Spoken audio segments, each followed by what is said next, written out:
Hello students, exercise 1.2 कल discuss किया था क्वेश्चन नंबर 1 एंड 2। आज डिस्कस करेंगे क्वेश्चन नंबर 3। क्वेश्चन नंबर 3 क्या है? Prove that greatest integer function F such that R to R. Function क्या है?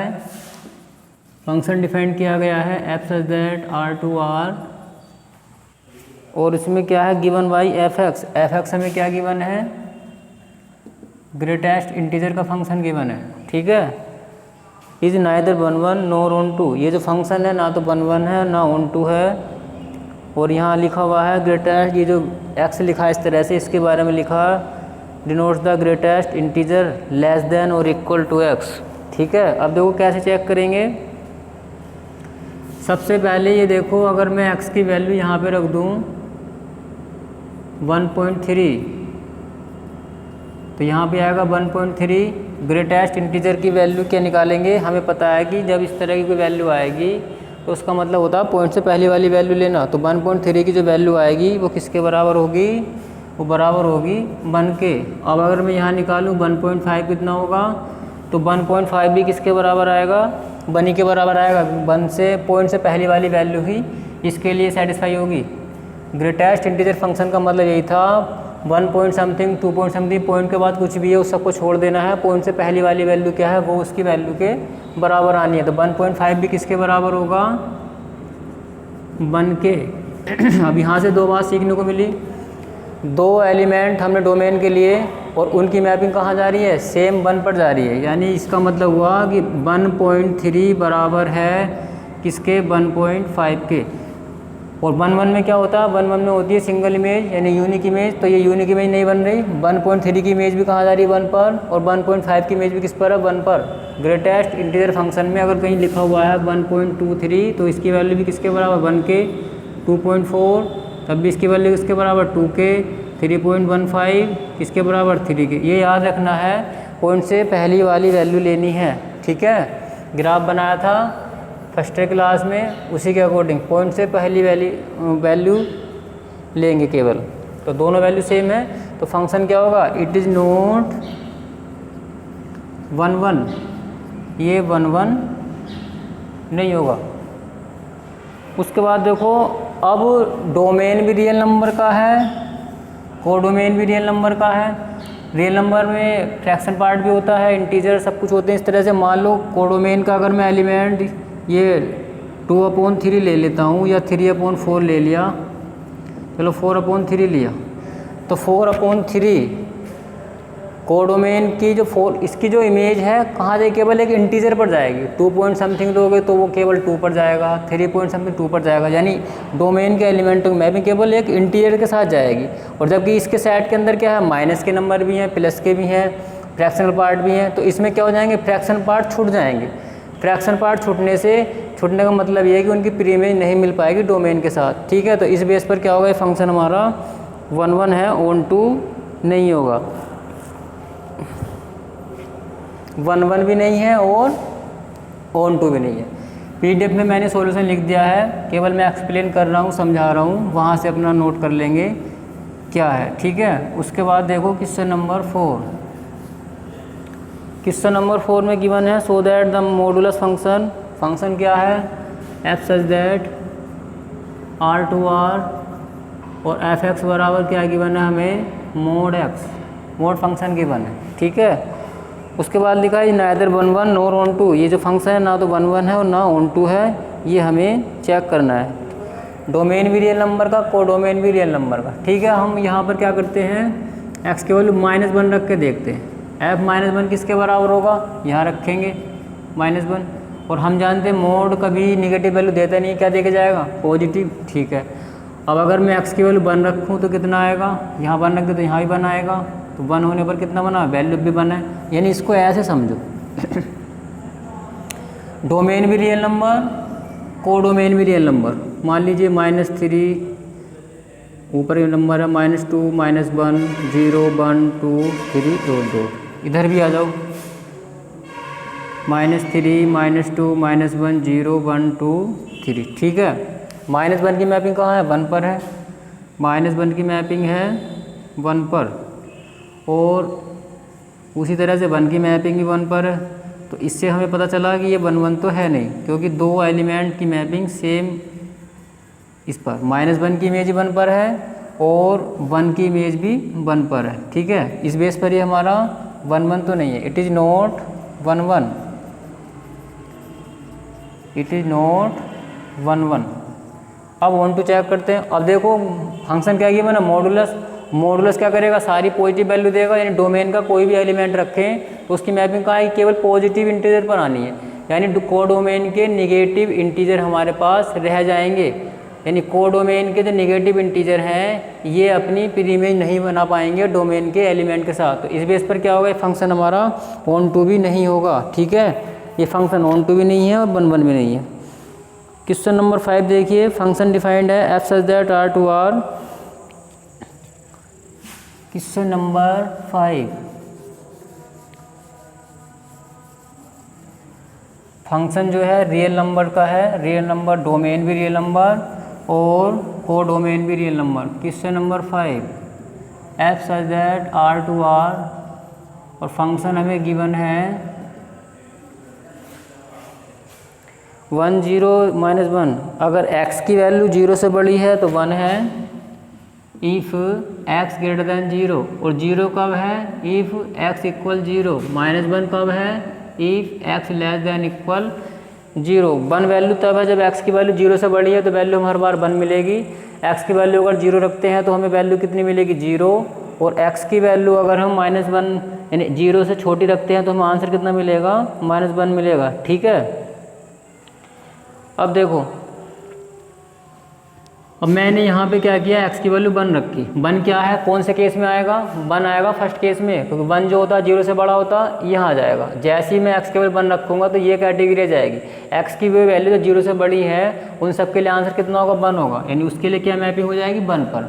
अब ऐसे ही अगर मैं x की वैल्यू 2 रखूँ, 2 क्या है, 0 से ग्रेटर दैन है, यानी ऊपर वाले केस आएगा 2 ग्रेटर दैन 0, तो उसके लिए भी क्या है, जितनी भी वैल्यू 0 से बड़ी है उन सब की मैपिंग कहाँ होनी है, 1 के साथ होनी है।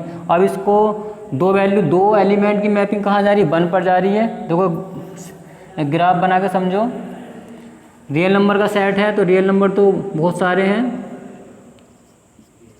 इस तरह से।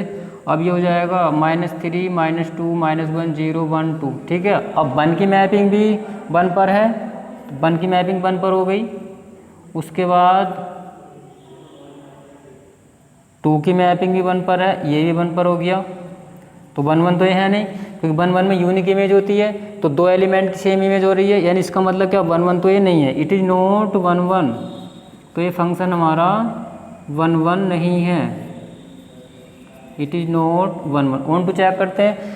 अब देखो हर बार वैल्यू क्या मिलेगी हमें, 1 0 -1। मैपिंग जो होगी डोमेन का कोई भी एलिमेंट अगर हम रखें तो उसकी मैपिंग कहाँ जानी है, 1 आएगा या 0 आएगा या फिर -1।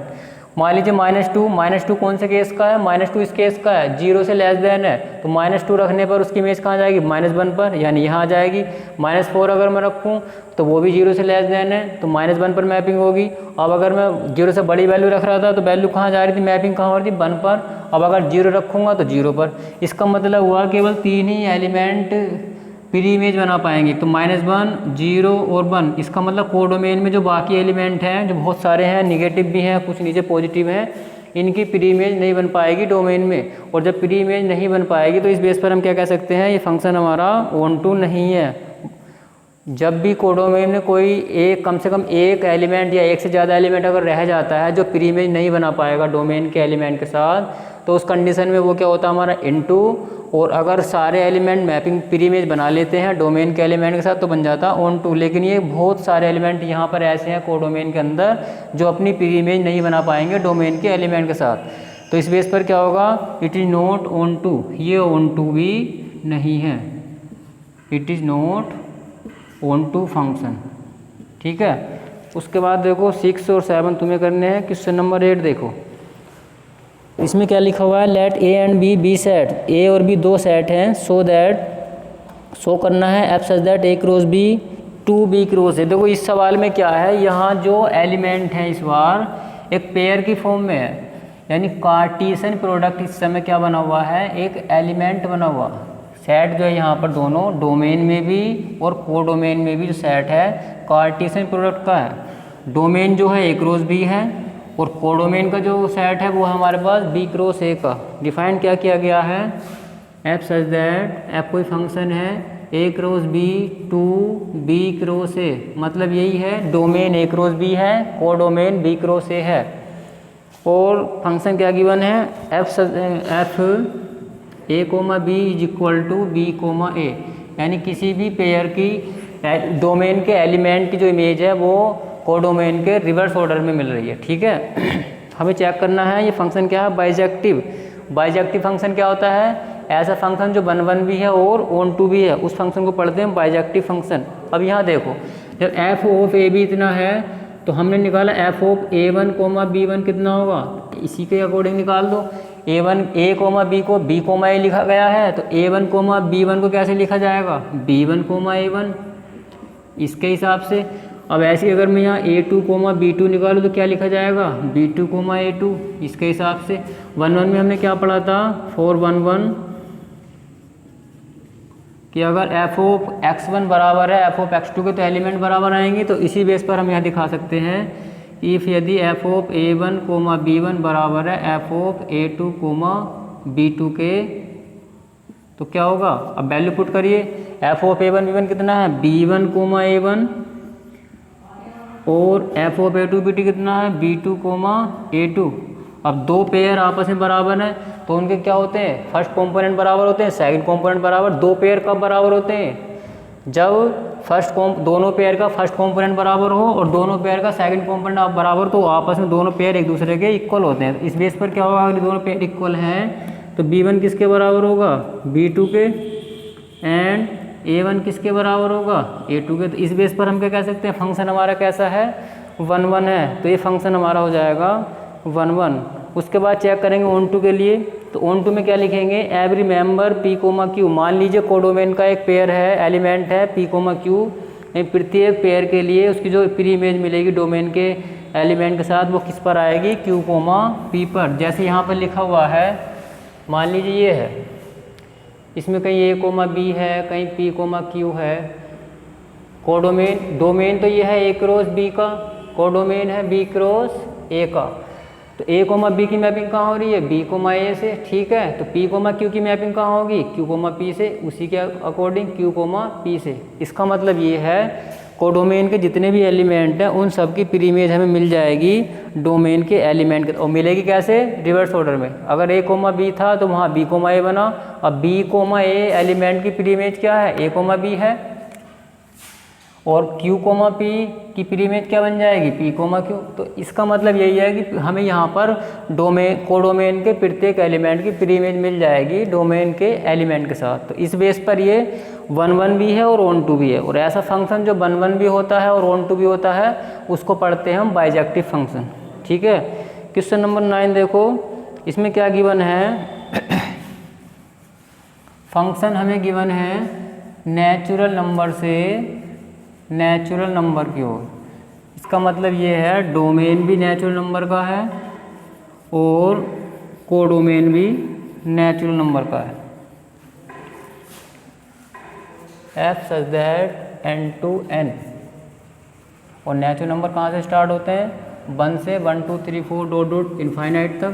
तो क्वेश्चन नंबर 9 में यही गिवन लिखा हुआ है कि f such that n to n, domain भी नेचुरल नंबर, कोडोमेन भी नेचुरल नंबर, और रिलेशन क्या गिवन है, f n is equal to n + 1/2 if n is odd. यदि n + 1/2, ये कंडीशन कब है, जब इफ़ n इज ओड। अगर n ओड है तो इस केस को लेंगे, और n/2 कब लेना है, n/2 ये तब लेंगे जब इफ़ n कैसा होगा, इवन होगा। ठीक है, ये इसका केस है। n अगर ओड है तो n + 1/2 लेंगे, और n अगर इवन है तो n/2 लेंगे। ठीक है, उसके बाद देखो आगे लिखा हुआ for all n belongs to n, यानी n की वैल्यू कहाँ से लेनी, नेचुरल नंबर से लेनी है। और ये लिखा हुआ है state whether the function f is bijective, check करना है क्या ये फंक्शन बाइजेक्टिव है या नहीं है। अब देखो अगर मैं n की वैल्यू रखता हूँ 1, तो 1 कैसा नंबर है, ओड नंबर है। ओड के लिए ओड वाला केस लेंगे। ओड केस क्या है, n+1/2। तो यहाँ पर मैंने 1 लिया है, तो n की वैल्यू 1 पुट करेंगे तो कितना होगा, 1+1/2, 2/2 किसके बराबर आया, 1 के। उसके बाद अगर मैं 2 रखता हूँ, 2 कैसा नंबर है, इवन, और इवन का मतलब इवन केस लेंगे। इवन केस क्या था, n/2। तो n पर यहाँ कितना रखा जाएगा, 2, 2/2 कितना देगा, 1 देगा। इसका मतलब हम ये समझ सकते हैं, अगर ये ग्राफ बनाया जाए 1 2 3 4 5 6 7 8 और डॉट डॉट, 1 2 3 4 5 6 7 8 डॉट डॉट, कि 1 रखा तो 1 की मैपिंग हुई है 1 के साथ, ठीक है, तो 1 जाएगा 1 पर। उसके बाद 2 की मैपिंग कहाँ है, 1 पर है। तो अब देखो दो डोमेन के 2 एलिमेंट अपनी इमेज बना रहे हैं कोडोमेन के एक ही एलिमेंट के साथ, तो ये 1 1 तो है नहीं, 1 1 नहीं है। अब चेक करना है ऑन टू देखो, मान लीजिए मैं अगर वैल्यू रखूँ 3 पर, क्या 3 कैसा नंबर है, ओड नंबर है, तो 3 ओड है। ओड यहाँ पर रखेंगे 1, 3 + 1 कितना जाएगा, 4, 4/2 2 बन जाएगा, ठीक है। फिर रखेंगे 5 4, तो 4 इवन है तो यहाँ पर जाएगा। 3 4 पर कहाँ जाएगा, 2 पर जाएगा। 5 6 पर कहाँ जाएगा, 5 6 पर जाएगा, 3 पर, इस तरह से। तो कहने का मतलब ये है, ये फंक्शन हमारा 1 1 है। ऑन टू में क्या चेक करेंगे, ऑन टू में इस तरह से वैल्यू पुट करके और पता लगाएंगे कि ऑन टू है या नहीं है, ठीक है। इसी तरह से question number 10 do your self, तो मैंने केवल रिलेशन फंक्शन में वही पढ़ा है जो रिमूविंग सिलेबस था, और अगर गाइडलाइन जारी होगी तो उसके बाद पढ़ाऊँगा। फिलहाल चैप्टर नंबर 1 आपका फिनिश हुआ, कल हम डिस्कस करेंगे चैप्टर नंबर 2। यदि चैप्टर नंबर 1 में कोई प्रॉब्लम है तो मुझे बता देना। Thank you.